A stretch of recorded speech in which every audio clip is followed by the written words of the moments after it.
Wednesday, March 29th, and it's time for your Archer Morning Update with Callie Perry and Mallory Mansfield. It seems that everyone enjoyed the drama department's performance of Shrek the Musical several weeks ago, but there's a reason for that. Do you know how much time and preparation goes into a theater production? We'll have more on after this, so after your Archer Morning Update, so stick around.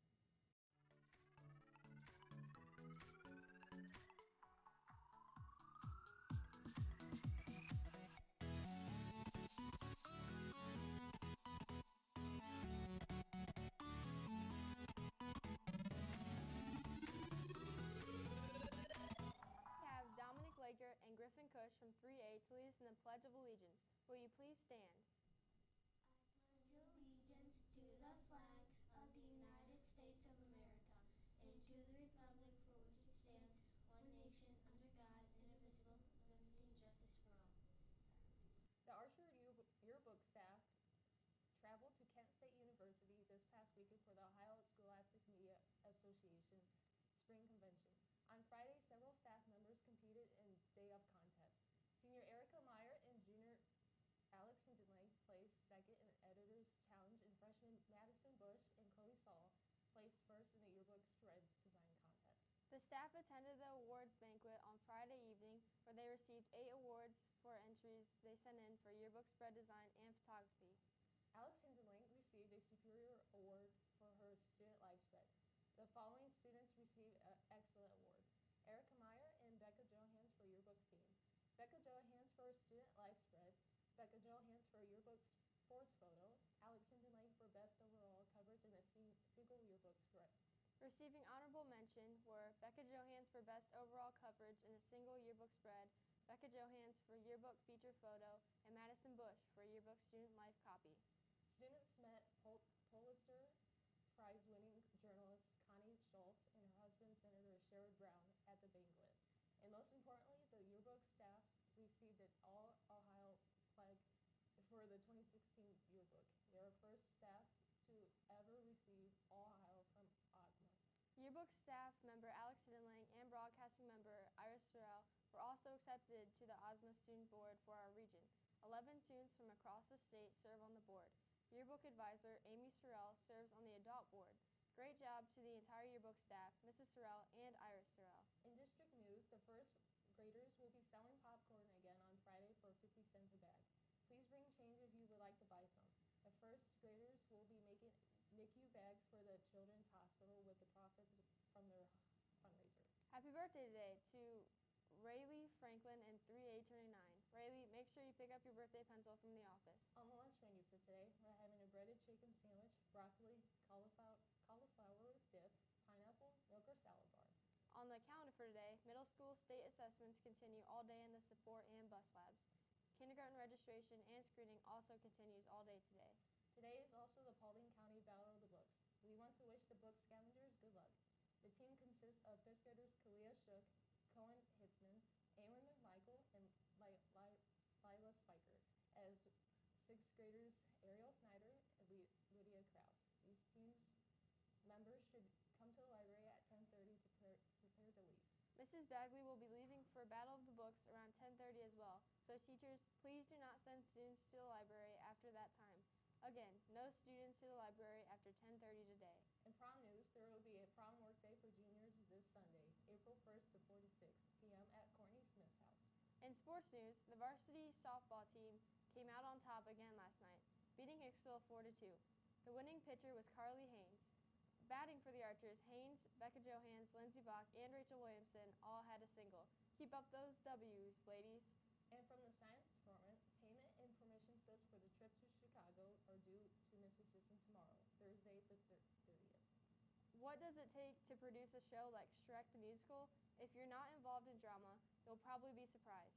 Here's sophomore Iris Sorrell with an ABC feature that takes us behind the scenes. The weekend of March 10th brought a record number of people into the auditorium to watch Antwerp's production of Shrek the Musical, with over 1,000 tickets being sold.